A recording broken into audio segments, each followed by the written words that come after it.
All right, Akim, Shalom, Shalom. First and foremost, I'd like to give our praises, glory, and honor to Yahweh, Bashin, Yahweh Shai, Bashin, Makak, Wadash. Double honors to the apostles and elders, great millstone, for teaching us his truth. Salutations to the sincere Akim and Aqua that may listen. May the blessing of election be upon your house. My name is Brother Raquai. I'm back in here with another quick and Lord's will, as always, an edifying lesson. And for today's lesson, I just wanted to go through a little bit of a conversation that I had with a Muslim. So I kind of wanted to spend a little time thinking about what I was going to say, and I was kind of reflecting a little bit on some of the things he said as well. And so I was on the plantation, and essentially I had this Muslim guy. I don't know if he's a Jake. He could be a Kushite. I'm not sure, but looks like a Kushite anyway. But anyways, he's comes into my office, and he starts having this conversation, about essentially things that are going on in the world, and the things that are going on in the Holy Land, right? And all these, like the scriptures talk about wars and rumors of wars, that scuffle between the so-called Palestinians and the so-called Israelis, right? So, so we were talking a little bit about that, and so I asked him casually, because there's a couple people, I work with, who are also of this same faith, right? There's a guy there, he prays how many times a day? And I'm thinking to myself, okay, so, if you're really into this religion, why don't you, go talk to him? Why don't you go talk to, this other guy? He's an older guy, he's Muslim as well. Why don't you, try and get some guidance and some understanding about, what's going on in the world? And his response was very interesting. I don't remember exactly what he said, but his response was essentially, they can't give me any answers as to what's going on in the world and what's going on, especially in the Holy Land as well, right? So I thought it was very interesting that this religion, not only is it a what's the word I'm looking for? Not only is it I guess a dead end religion, it's a photocopy as well of our customs, our traditions. When I say ours, I mean the Israelites, the Hebrew Israelites. A lot of the things that they practice are essentially, they borrowed it and they kind of kindly, packaged it, for these so-called Arabs. And later on in the lesson, I want to prove that. So, in regards to some of the things he told me, was one of the things that stuck out to me was, in their faith, they called so-called Jesus, they say, they call him Esau. That was one of the things that stuck out to me. And another thing that also stuck out to me that he said was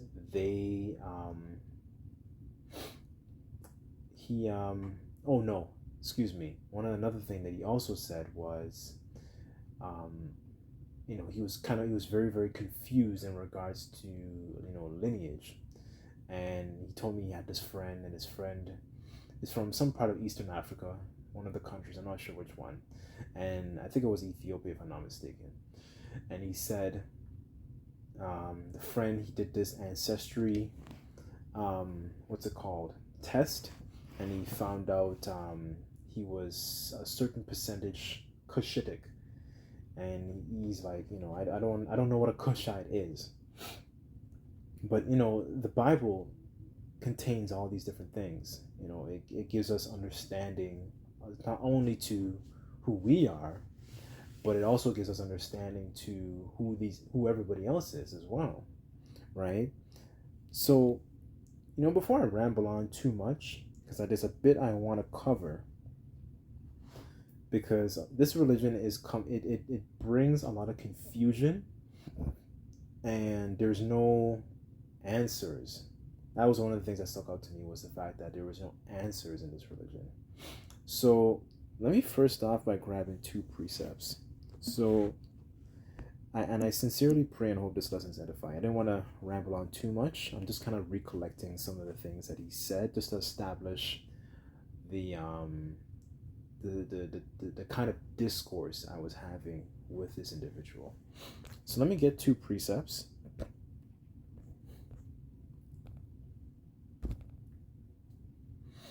Okay, this is Isaiah chapter 60, verse 1.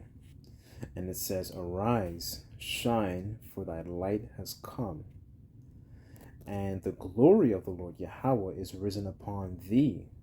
Verse 2, and here's the point. For behold, darkness shall cover the earth, and gross darkness the people. But the Lord Yahweh shall arise upon thee, and his glory, and shall be seen upon thee. Right? And I thought it was very spiritual. And he came to my what's it called? My little office, because he starts rambling about all these different things, and it's just interesting that he comes to me. I'm not trying to, boast myself, boost up myself in any sort of way. I just thought it was very interesting. He came to me in regards to all these different things. Because wisdom, the scriptures also talk about a wisdom making a man's face to shine.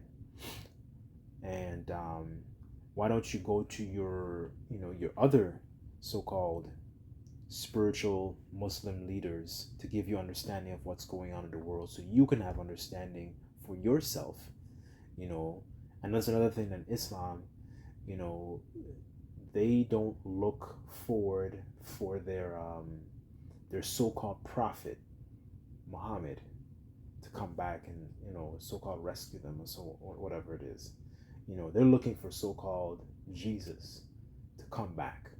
So now you're referencing Christianity, right? So what is your religion? Is not leading you to anything, not leading you to any understanding of what's going on in the world, or even understanding about yourself.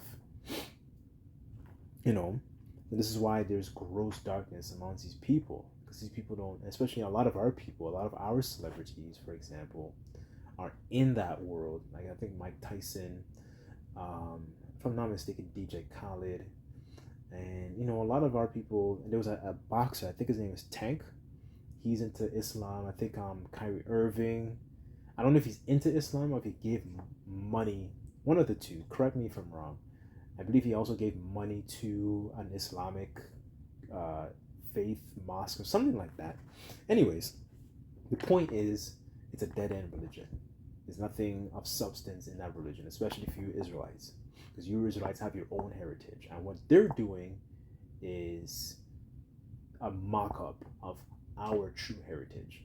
So the next precept I want to grab is, where is it?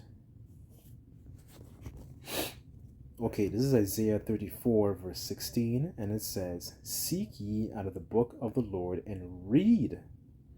None of these shall fail, none shall want her mate. For my mouth it hath commanded, and his spirit it hath gathered them." Right? So this is what separates the Bible from these other so-called holy books. The Quran, for example, right? Whatever the Catholic Church teaches or studies from, because they don't even look into the Bible, barely, right? So the Bible is a book that stands on its own, right? And what separates the Bible from all these other quote-unquote holy books, and I use that in quotations, is the fact that there isn't any prophecies. The Bible contains prophecies that happened to you Israelites, prophecies of different kingdoms that arose and ruled, and prophecies of um, of what's happening now in the world, right? So now you have this thing with, for example, you have this situation. Let me just call it a situation. This unfolding of what's going on with Iran and Russia, and that's contained in Ezekiel 38, right? Russia essentially would be a guard unto countries like Iran, right? That's just I'm just using that as an example in right because that's unfolding as we speak, right? So, um, okay, so the next thing is I made a point saying that the the so-called Muslims, they're some of the things that they do and they practice, they're really just borrowed tenets. They're essentially their customs are borrowed from the true biblical Israelites. You so-called Negroes, Latinos, Native Americans, respectable Israelites that go back to Abraham, Isaac, and Jacob, right? It's a lineage that we're speaking of here. The Lord made a covenant with specific group of people, not the whole nation. So let's get Psalms 22, verse 23, and it says, Ye fear the Lord, Yahweh, praise him, all ye seed of Jacob, glorify him, and fear him, all ye seed of Israel. The Lord only made and was intimate with one nation and one nation only, not all these other nations. Amos 3 verse 1, and it says, Hear the word of the Lord Yahweh hath spoken against you, O children of Israel, against the whole family which I brought up from the land of Egypt, saying, You only have I known of all the families of the earth. Therefore I will punish you for your iniquities. So this is the nation that the Lord was very intimate with, that they were joined under, right? And that is the nation of Israel. Like it also says in Psalms, He hath not dealt so with any other nation. And as for their judgments, they have not known them. Praise ye the Lord Yahweh, right? So these other nations don't know the judgments that, for example, the curses. The curses didn't fall upon all these other nations. It only fell upon a specific group of people. So the next point, okay, so back to my earlier point. So I have this book in my hand here. It's called Babylon to Timbuktu. So what I'm going to do is read a couple things out of I believe this is chapter 4. So just bear with me on this. Let me just find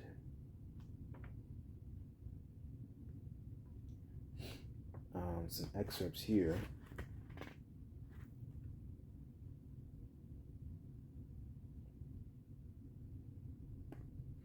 Okay, so this is going into the birth of Islam, right? So I want to read a couple chapters. I want to skip around just for the sake. I don't want to make the lesson too long, but I want to skip around. I hit some like key points here for the sake of time, right? So it says, so this is page 45, and this is going into the birth of Islam. So it says, when Muhammad, so this is going into the so-called prophet, right? So this is a little history. When Muhammad was born, many Arabs were still worshipping the sun, the stars, spirits, and idols. Arabs possessed 360 idols, one for each day of the year. As a matter of fact, before I continue, I searched this on the etymology online, and I wanted to show you brothers and sisters this. I thought this was kind of interesting. So I went into the word Muslim in the etymology, and below here it said This use also is in part from Ishmaelite, a name formerly given, especially by the Jews, to Arabs, descendants of Ishmael, right? So I thought that was very interesting. I just wanted to share that really quickly. Um, okay, so let me just continue reading here. So this is page 45. It says, Muhammad was born AD 570. So AD just means after the death. It's Latin for Anno Domini, right? So after the death of our Lord and Savior, Yahushua. It says 4 years after the death of Emperor Justinian, he was descended from a tribe in Koresh and a family of Hashem. His mentality was prodigious. Okay, so in his youth, he was never taught to read or write, but his imagination was superlative.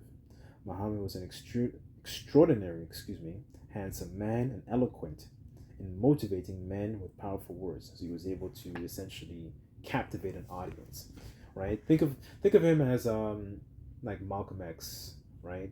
You know, he was very, very well spoken. So it says, I want to skip down. It says he led his caravans to Persia, Syria, and Egypt, transacting business with merchants of every kind. On his business trips, he met Jews, Christians, and members of other sects. He interrogated them concerning the tenets of their religions. He frequented, this is the kicker here, he frequented the environment of the Jews and their rabbis, mostly because they were merchants and an omnipresent ethnic group. It says Muhammad learned and extracted much from the Jewish religion and compounded it into a new religion known as Islam. Right? So, roughly to sum up, he spent a lot of time surrounded by Jews, surrounded by Israelites, and the customs of our customs he learned about. He began to use this as a blueprint to put together what is known as Islam today. So it says, where was I? Just bear with me on this. So it says, Muhammad spent many days in the hills outside of Mecca. He was impressed and deeply in the deplorable condition of his people. He wanted to lead them away from moral turpitude and idolatry. Hang on, let's Google that word real quick. I don't know what that means.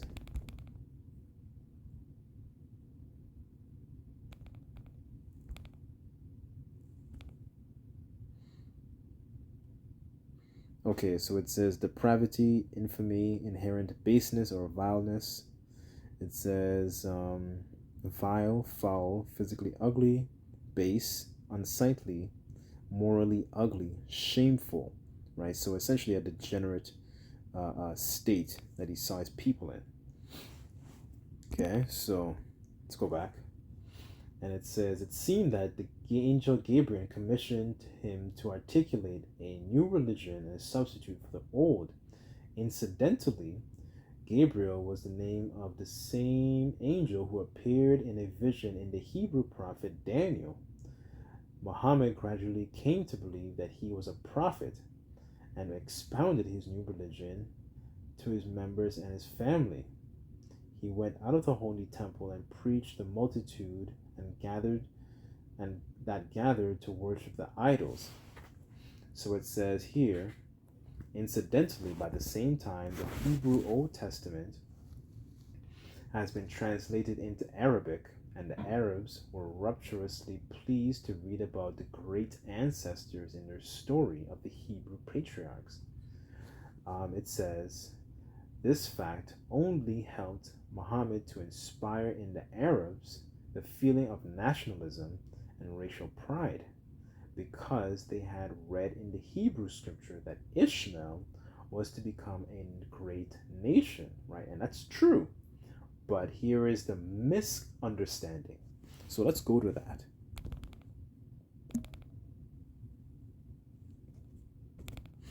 Okay, so this is what they read, right, and got an understanding of. So this is Genesis. Um,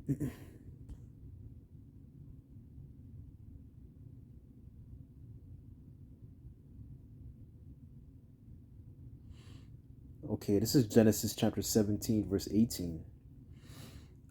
It says, "And Abraham said unto the Most High that Ishmael might live before thee." Right. So this time Ishmael was already born. Right. Um, and it says, "And the Most High said to Sarah, thy wife shall bear thee a son, and thou shalt call his name Isaac, and I will establish my ever excuse me, for I will establish my covenant with him for an everlasting covenant, and with his seed after him."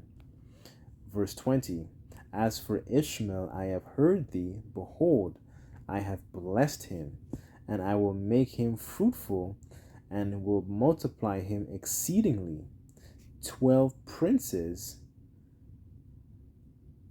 excuse me, it says 12 princes shall he beget, and I will make him a great nation." Right? So that's true. Here is verse 21, and this is the part I guess they did not read. They didn't read the disclaimer, right? So it says, "But my covenant I will establish with Isaac, and with Sarah shall bear unto thee at this set time in the next year." Right? So even though Ishmael did receive a blessing, he did not receive the covenant. So all these customs, these traditions, that the Israelites practice, he did not receive those, right?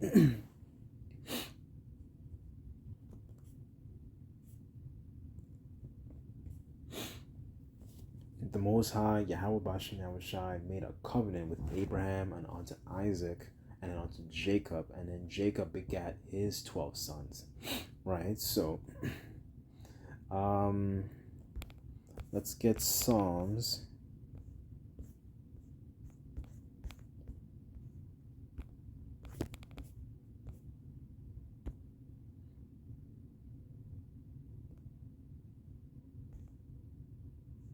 Okay, this is Psalms 105, verse 6, and it says, "O ye seed of Abraham, his servant, ye children of Jacob, his chosen. He is the Lord our power, his judgments are in the earth. He hath remembered his covenant forever, the word which he commanded to 1,000 generations, which covenant he made with Abraham, and his oath unto Isaac, and confirmed the same unto Jacob for a law, and to Israel for an everlasting covenant." Right? So that everlasting covenant was made with the descendants of Jacob from his father Isaac, from his father Abraham. Right? Ishmael's not a part of this. So they had their blessing. They got their blessing from the Most High, but that covenant, that agreement, that trickles down into these laws and customs, that really is just truly given to the nation of Israel. Jacob's name was changed to Israel, right? So there was another point I made. Hold on. There's a little bit more here. I just wanted to read and get a couple more precepts on this. It says,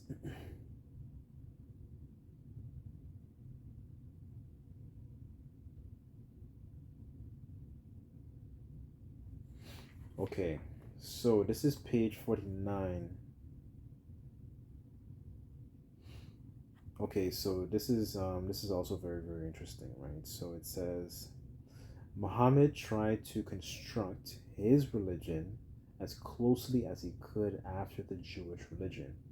He favored the Jews by accepting many of their laws and traditions, When the Jews refused to be converted, he commanded his followers to stop turning from the holy city of Jerusalem in prayer, but turn to the city of Mecca. He changed the Jewish, it says, the Day of Atonement, which they'd accepted for a month, for the month of Ramadan, right? And so this is what he starts to do. He's trying to model this religion after our customs, our traditions. So let's get they mentioned Day of Atonement, so I believe that's Leviticus. Just bear with me. I think it's Leviticus.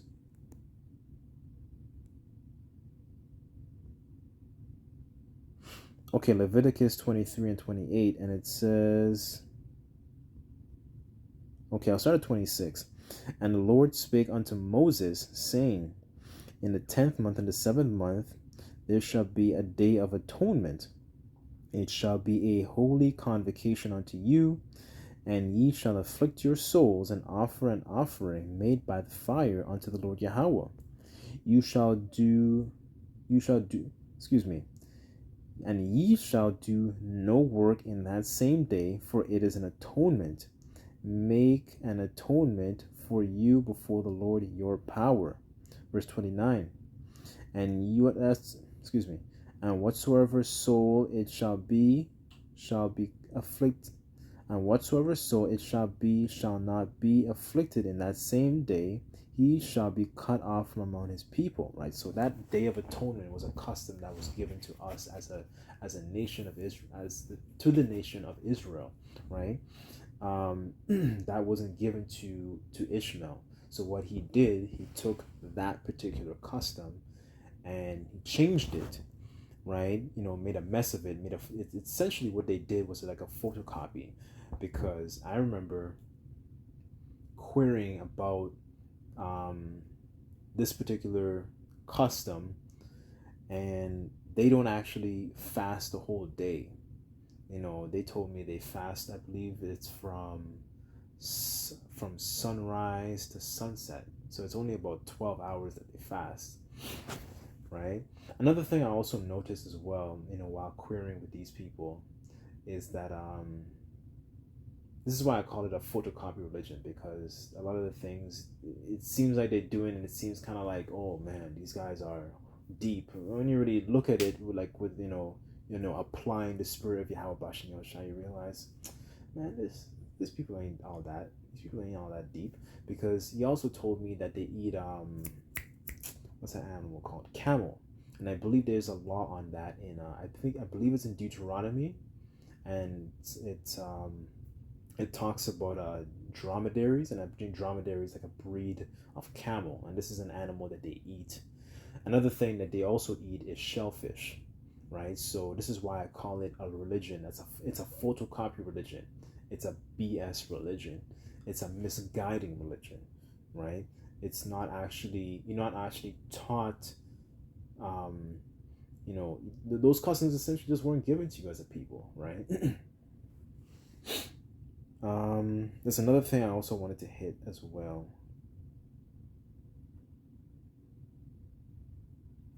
So there was it was the Day of Atonement, it was the Sabbath, right? And that's also in Exodus chapter 20, right?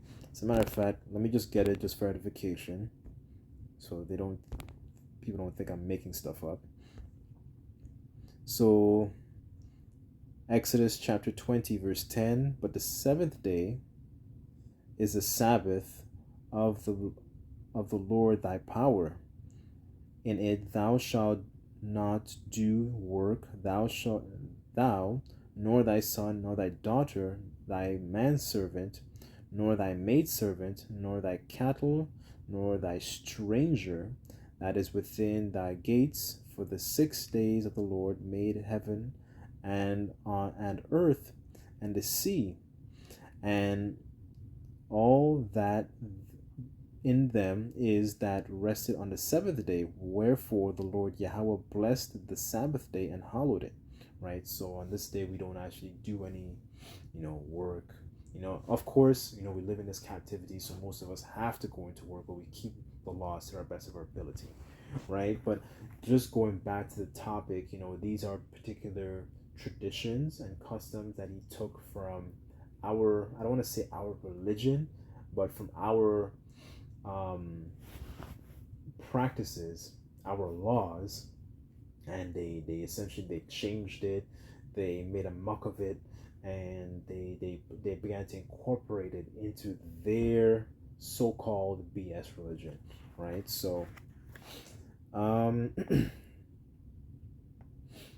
I guess I can do a part two to this because there's a couple more I can touch on, but I kind of went on for quite a bit long, but I just wanted to touch on that, because these people they have essentially they have taken this religion, right? And a lot of our people go into this thinking that it's they think it's a lot better than Christianity.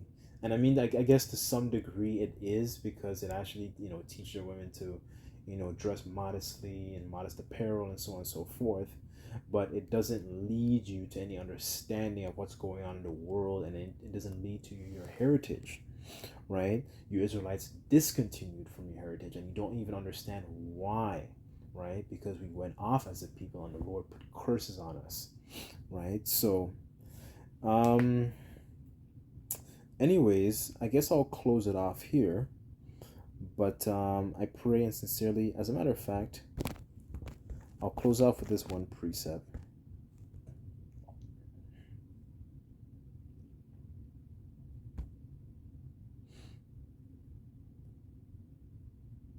Okay, this is 1 Corinthians 1, verse 26, and it says, "For ye see your calling, brethren, how that not many wise men after the flesh are called, not many mighty, not many noble are called. But Yahweh hath chosen the foolish things of the world to confound the wise, and Yahweh hath chosen the weak things of the world to confound the things which are mighty, the base things of the world, the things which are despised, Yahweh hath chosen, yea, the things which are not, to bring to naught the things that are." So the Lord doesn't choose, people of high rank in this society, right, to actually, as a vessel. It's just the way the Lord, essentially chooses, right? The Lord doesn't look for these Jay-Z's and these Diddy Combs and people in high rank and high stature, these people that you might see in the WEF, right? These people are, like the scriptures talk about, great men are not always wise, right? So, people think that, a lot of our people might think that, okay, he's into Islam and he has a lot of understanding of what's going on, and he might have some status, but, the Lord doesn't choose, people like that in these high regards and status. The wisdom of this world is foolishness unto the Most High, right? So, anyways, I guess I'll leave it there. But I pray and sincerely hope that this lesson was edifying. And I'd like to give all praises, glory, and honor to Yahweh Bashem Yahushai, Bashem Makakwadash. Double honors to the apostles and elders, great millstone, teaching us his truth. Till next time, I say Shalom.